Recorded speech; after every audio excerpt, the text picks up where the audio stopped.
నమస్తే బావగారు. చూస్తుంటే ఏదో ఆలోచిస్తున్నట్టున్నారు. కాదు కాదు, ఎందుకో టెన్షన్ పడుతున్నట్టున్నారు. నా గురించేనా? ఎదుటి వారిని గెలవటానికి మన బలం సరిపోనప్పుడు వాళ్ళ బలహీనత మీద కొట్టాలట. అప్పుడు గెలవటం చాలా తేలిక. ఎక్కడో చదువుకున్నట్టు గుర్తు. ఎవరికైనా సరే మీ ఎదురుగా నిలబడి మాట్లాడాలంటేనే భయం. అలాంటిది నేను ఎదిరించి మాట్లాడుతున్నాను. మీరు మౌనంగా ఉండడానికి కారణం మీ అమ్మ, మీ తమ్ముడు. మీ బలం బలహీనత వాళ్లే కదా. సింధు మారిపోయింది, సింధు మారిపోయింది అని ఇంట్లో అందరూ పిచ్చి నమ్మకంతో ఉన్నారు. ఇలాంటి టైంలో మీరెళ్ళి సింధు మారలేదు, నటిస్తుంది అని చెప్పలేరు. నిజాన్ని నిరూపించలేరు. ఎందుకంటే నిజం తెలిస్తే మీ అమ్మకి ఏమైపోతుందోనన్న భయంతోటి. ఈ అవకాశం చాలు నేను అనుకున్నది సాధించడానికి. నీ మాటలకి నవ్వొస్తుంది, నీ అమాయకత్వానికి జాలేస్తుంది సింధు. నీ మనస్తత్వం ఏంటో తెలుసా? చాక్లెట్ ఇవ్వలేదనుకో, ఇవ్వలేదని ఏడుస్తావు. సగమిచ్చారనుకో, సగమే ఇచ్చారు అని ఏడుస్తావు. ఒకటిచ్చారనుకో, ఒకటే ఇచ్చారు అని ఏడుస్తావు. అలాంటి చిన్నపిల్లల మనస్తత్వం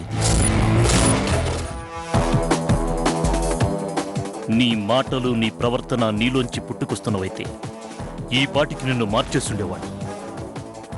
కానీ నువ్వు ఆ దేవరాజ్ చేతిలో కీలుబొమ్మలా మారావు. ప్రస్తుత పరిస్థితుల్లో నువ్వు ఏం చెప్పినా వినవు. అందుకే నిన్ను పట్టి ఆడిస్తున్న ఆ చేతిని నరికి ఆ చేతిలోంచి నిన్ను బయటికి తీసుకొస్తాను. చూడు సింధు, అమ్మ తమ్ముడు మాత్రమే కాదు, నువ్వు కూడా నా బలం, నా బలగంలో భాగమే. నేను సంపాదించింది కోట్లు, బంగ్లాలు కాదు. మీరంతా నా ఆస్తి. నేను బ్రతికేది, బ్రతుకుతున్నది నా ఆస్తి కోసమే. నాకేది ముఖ్యం కాదు, నా ఆస్తే ముఖ్యం. దాన్ని విడిపోకుండా కాపాడుకోవడమే నా బాధ్యత.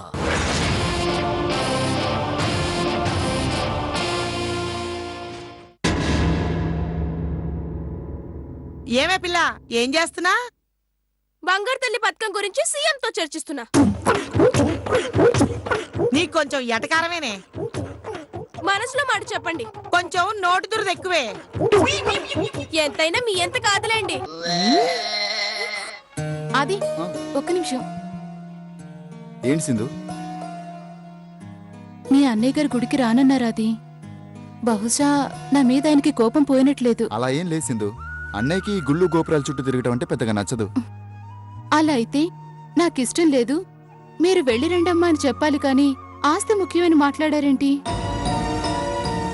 అదే నాకు అర్థం కావడం లేదు. అవుట్! వికెట్ పడిపోయింది.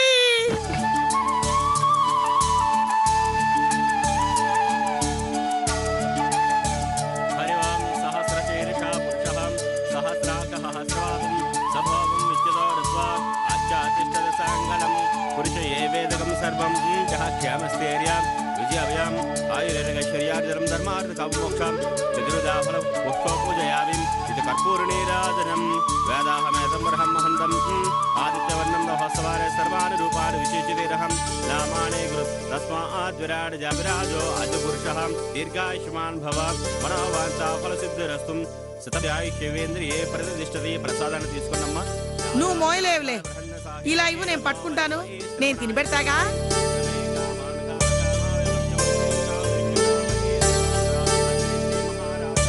వదినా, అన్నయ్య కూడా వచ్చుంటే బాగుండేది. అవునాది, కానీ చాలా అర్జెంట్ వర్క్ ఉందని ఆయన రాలేకపోయారు. పూజ అయిపోయింది. భక్తి మరీ ఎక్కువైతే దేవుడు పారిపోయే ప్రమాదం ఉంది. వెళ్దాం పదండి. నేను ఆగింది భక్తి ఎక్కువై కాదు, మరి మనకు రావాల్సిన కొబ్బరి చిప్ప కోసం. ఏంటి? అవునే పిల్ల, మనం ఒక కొబ్బరికాయ ఇచ్చాం అంటే లెక్క ప్రకారం మనకి 2 కొబ్బరి చిప్పలు రావాలి. కానీ పూజారి ఒకటే ఇచ్చాడు. మిగతా చిప్ప కోసం ఆగాను. అబ్బబ్బబ్బబ్బబ్బబ్బా, మీరు మామూలు వాళ్ళు కాదండి. ధ్యానం దేవుడి మీద, చిత్తం చెప్పుల మీద అని మీలాంటి వాళ్ళని చూసి అన్నారనుకుంటా. పార్సల్ చేసి ప్రసాదం పంపిస్తారు కానీ వెళ్దాం పదండి. అలా పంపించరే. పంపిస్తారని చెప్తున్నాను కదా, వెళ్దాం పదండి. స్వామి, తప్పు చేశాను, క్షమించరాని తప్పులు చేశాను. నా మాటలతోటి ప్రవర్తనతోటి బావగారిని చాలా బాధ పెట్టాను. అమ్మా కాలుతుందమ్మా, ఏంటమ్మా ఇది?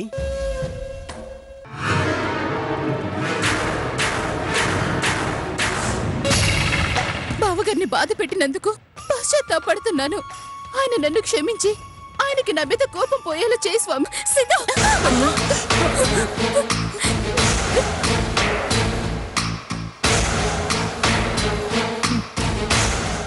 సింధు, ఏంటమ్మా ఈ పిచ్చి పని? బావగారిని నన్ను క్షమించేలా చేయమని దేవుణ్ణి వేడుకుంటున్నానక్క. అమ్మో అమ్మో అమ్మో, ఏంటి బంగారం ఇలా కాల్చుకున్నావు? నీకు నిజంగా మతలేదు సింధు. చిన్న చిన్న విషయాలకి ఇలా ఎమోషన్ అయితే ఎలా చెప్పు? చూడు ఎలా కాలిందో. అది ఏంటి వదినా? దగ్గరలో ఏదైనా మెడికల్ షాప్ ఉందేమో చూసి ఆయింట్మెంట్ తీసుకురా వెళ్ళు. అలాగే వదినా. ఆంటీ, సింధు అలా కూర్చోబెట్టండి. రావే. స్వామి, నీ దయ వల్ల సమస్యలన్నీ తొలగిపోయి ఇంతకు ముందులాగే తిరిగి అందరం సంతోషంగా ఉంటున్నాము. కానీ ఆయన నమ్మట్లేదని సింధు చాలా బాధపడుతోంది. ఈ పరిస్థితులన్నింటినీ నువ్వే చక్కదిద్దాలి స్వామి. లస్య, కొంచెం మంచినీళ్ళు తెచ్చి పెడతావా? అలాగే అక్క. బంగారం, నువ్వు మామూలు దానివి కాదే, వీర లెవెల్లో జీవించేస్తున్నావు తెలుసా? ఇలా చేతులు కాల్చుకోవడం అవి ఓ 2-3 చెయ్యి, ఇక నీకు తిరిగే ఉండదు. ఇంట్లో వాళ్ళకి నీ మీద ప్రేమ నమ్మకం తిరుపతి కొండంత బలంగా పాతుకుపోతాయి. అప్పుడు నీ గురించి అభియే కాదే, దేవుడొచ్చి చెప్పినా వినరు. బంగారం, పొగుడుతా ఉన్నా పట్టించుకోకుండా ఏం వెతుకుతున్నావే? ఛ! ఎలా మిస్ అయింది? బంగారం, దేని గురించి అమ్మా ఈ టెన్షను? పెన్ డ్రైవ్ గురించి. A pen drive? ఆ రోజు ల్యాప్టాప్ లో నుంచి ప్రాజెక్ట్ వర్క్ డేటాను కాపీ చేశాను కదా, అదే.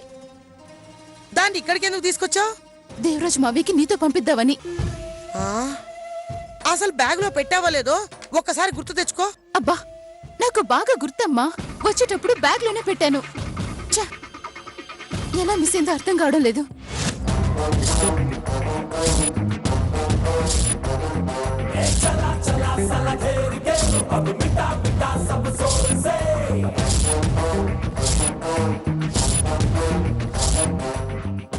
సింధు, ఏమి వెతుకుతున్నావు?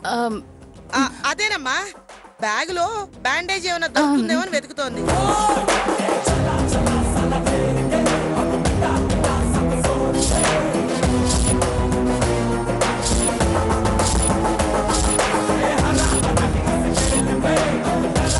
పెన్ డ్రైవ్ ఏమై ఉంటుంది?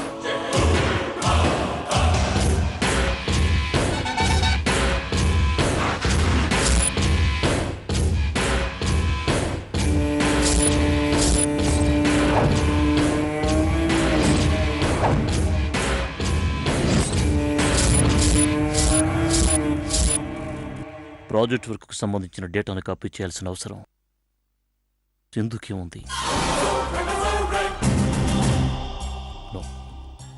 సింధు కానీ తెలివితేటలేవు. సో ఇది సింధు ఆలోచన కాదు, ఖచ్చితంగా దేవరాజ్ ప్లాన్ అయి ఉంటుంది. దీని వెనుక దేవరాజు ఉన్నాడు. దొంగతాటుగా ప్రాజెక్ట్ వర్క్ డేటాను కలెక్ట్ చేయడం వెనుక ఆ దేవరాజు ఆలోచన ప్లాన్ ఏమై ఉంటాయి?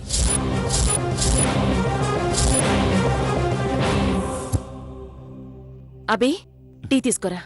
థ్యాంక్స్ అమ్మా. అమ్మా, నువ్వు గుడికి వెళ్ళలేదా? లేదురా, ఒంట్లో కొంచెం నీరసంగా ఉంది, అందుకే వెళ్ళలేదు. ఏమైందమ్మా? ఎలా ఉంది? పర్లేదుగా? టాబ్లెట్స్ వేసుకున్నావా? నీతో ప్రాణానికి వస్తుందిరా. ప్రతి చిన్న విషయానికి ఊరికే కంగారు పడతావు. అయినా నాకేమవుతుందిరా, అంత కంగారు పడతావెందుకు? ఇది కంగారు కాదమ్మా, భయం. నీకేం కాకూడదన్న ఆరాటం. పిచ్చోడా, తండ్రిలా చూసుకునే నువ్వుండగా నాకేమవుతుందిరా?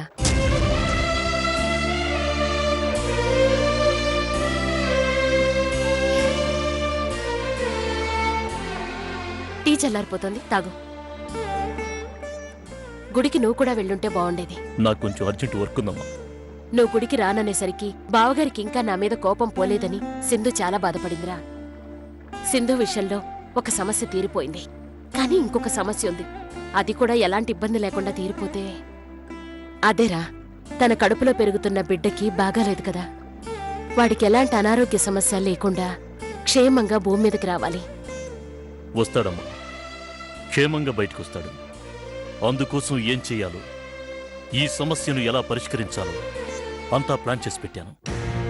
నువ్వు ఈ విషయం గురించి ఎక్కువ ఆలోచించి అనవసరంగా టెన్షన్ పడకుండా ప్రశాంతంగా ఉండమ్మా. అన్నీ నేను చూసుకుంటాను. నువ్వుండగా దిగులేంట్రా, అసలు టెన్షన్ పడాల్సిన అవసరమే ఉండదు.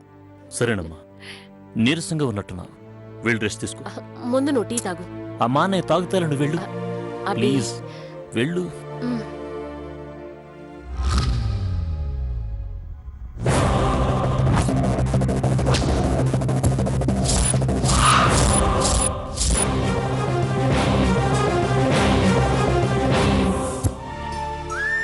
నిజంగా చాలా పిచ్చి పని చేసావు సింధు.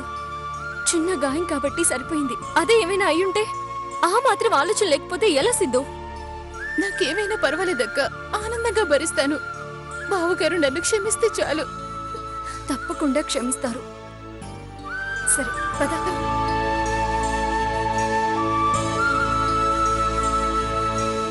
పెన్ డ్రైవ్ ఏవై ఉంటుంది?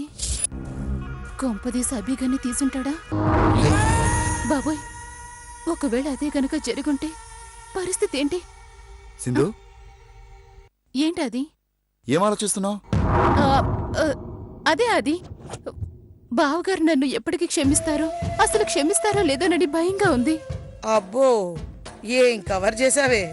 నేను చేసింది తప్పే, కానీ బావగారు ఇంత పెద్ద శిక్ష విధిస్తారనుకోలేదు. సింధు, ఎందుకు ఏదేదో ఊహించుకుని బాధపడతావు? ఏం కాదు, త్వరలోనే అన్నీ సర్దుకుంటాయి. అంతా బాగుంటుంది. ఇంక ఈ విషయం గురించి నువ్వేం ఆలోచించుకో.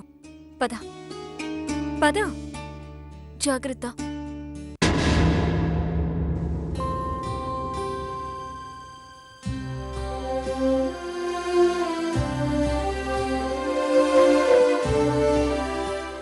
అమ్మా, రెస్ట్ తీసుకోకుండా నీకెందుకమ్మా ఈ పనులని? అందరూ గుడికి వెళ్లారు కదా, వాళ్ళు రావడం లేట్ అయిందనుకో, భోజనానికి లేట్ అవుతుంది. ఏం పర్లేదమ్మా, నువ్వు వెళ్ళి రెస్ట్ తీసుకో. ఏం పర్లేదు గాని నువ్వు ఇలా కూర్చో. కూర్చో. రే అభి, నీకు గుర్తుందో లేదో, నీ చిన్నప్పుడు నేను వంట చేసే ప్రతిసారి నువ్విలాగే కూర్చుని నాతో బోల్డన్ని కబుర్లు చెప్పేవాడివి. ఆ మాటల్ని వింటూ వంట అయిపోయిందన్న విషయాన్ని కూడా మర్చిపోయేదాన్ని తెలుసా? అవన్నీ గుర్తొస్తే ఇంత ప్రేమను పంచావే, పేగును కూడా పంచుండొచ్చు కదమ్మా.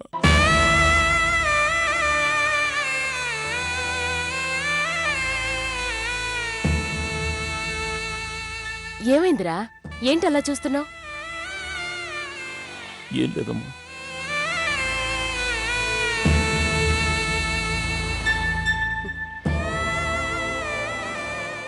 నువ్వు మనసులో ఏం పెట్టుకోకు నాన్న. నువ్విలా ఆలోచిస్తే నేను అస్సలు తట్టుకోలేను.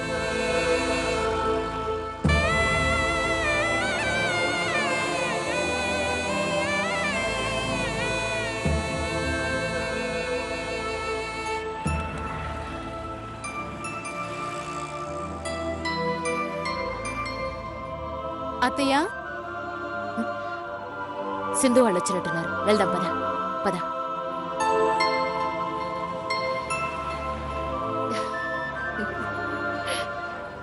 ఏమా, మీరు బావగారు కూడా వచ్చుంటే బాగుండేది అత్తయ్య. ఇంకోసారి తప్పకుండా వెళదాం. ప్రసాదం తీసుకోండి అత్తయ్య. ఈ కట్టేంటమ్మా, ఏమైంది? అడుగుతుంటే చెప్పవేంటమ్మా, ఏమైంది? అరిచేతిలో హారతి కర్పూరం వెలిగించిందమ్మా, అదేమో కాలిపోయింది. కర్పూరం ఎందుకు వెలిగించావమ్మా? అది కదత్తయ్య, కడుపులో బిడ్డకి బాగలేదు కదా, వాడికేమీ కాకూడదని.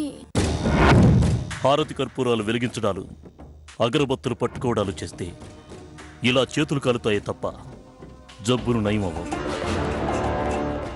అలా అయ్యేలా ఉంటే అన్ని హారతి కర్పూరాలు అమ్మే షాపులుంటాయి, కానీ హాస్పిటల్స్ ఉండవు. మాటలోనూ చూపులోనూ తేడా వచ్చిందంటే కొంపదీసి పెన్ డ్రైవ్ దొరుకుంటుందా? ఏంటమ్మా సింధు నువ్వు? అమ్మా లాస్య, ఫస్ట్ ఎయిడ్ బాక్స్ తీసుకురమ్మా. సింధు నువ్వురా.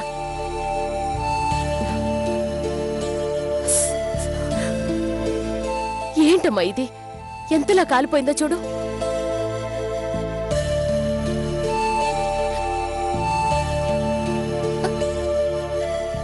నీ కడుపులో బిడ్డకి ఏం కాదమ్మా, అంతా మంచే జరుగుతుంది. ఇంకెప్పుడు ఇలాంటి పిచ్చి పనులు చేయకు, సరేనా?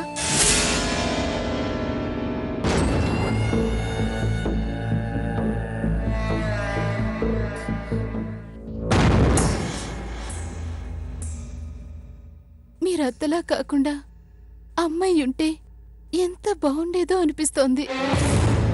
అమ్మో, తొండ ముదిరి ఊసర వెళ్ళైనట్టు ఈ పిల్ల ఎంత డెవలప్ అయిపోయింది. ఎంతైనా నా కూతురే కదా, ఎక్కడికి పోతాయి బుద్ధులు. అమ్మనైతే ఏంటమ్మా, అమ్మనే అనుకో.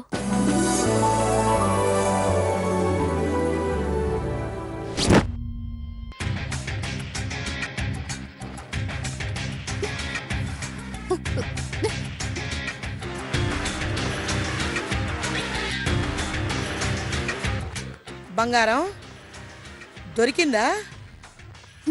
దొరికితే ఎందుకు వెతుకుతాను? నాకేమైనా పిచ్చా? కరెక్టే కదూ. ఈ జంతికల బుర్రకి ఈ ఆలోచనే రాలేదు సుమి.